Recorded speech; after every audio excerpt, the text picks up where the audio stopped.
Hey everybody, it's been a very long time since I've done a build or any kind of assembly thread, so I figured since I got a new plane sitting here, maybe I'd do a bit of an assembly video for you. This is the Aurora from Mark, who out in Australia. Just showed up today, so I'm going to start slowly putting this thing together. Hopefully I can have it flying here before the end of the season, which, you know, it's September the 8th here today, so it's probably coming to a pretty quick end, maybe in a month or so.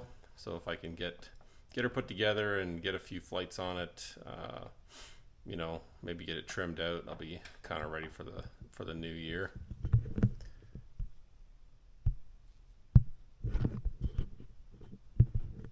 Maybe just give you a quick kind of shot of it.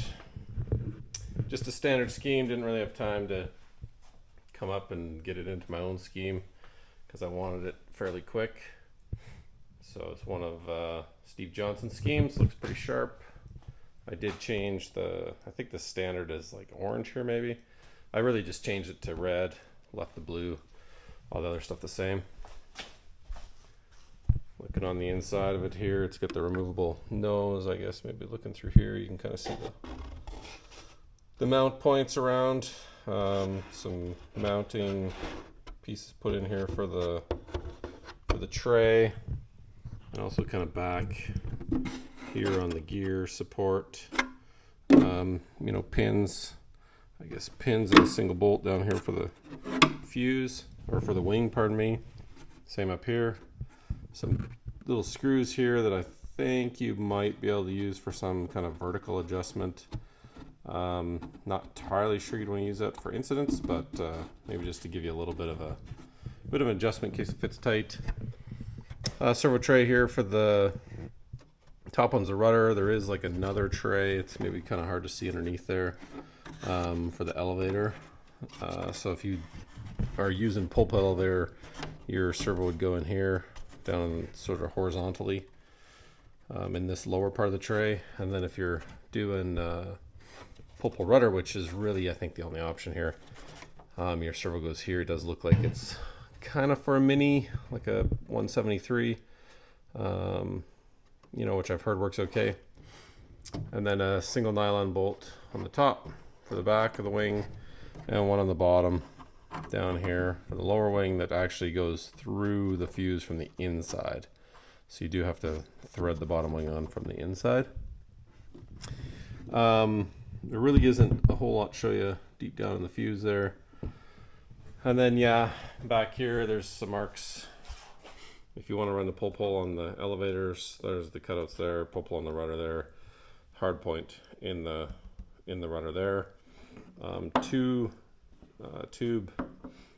for the stab.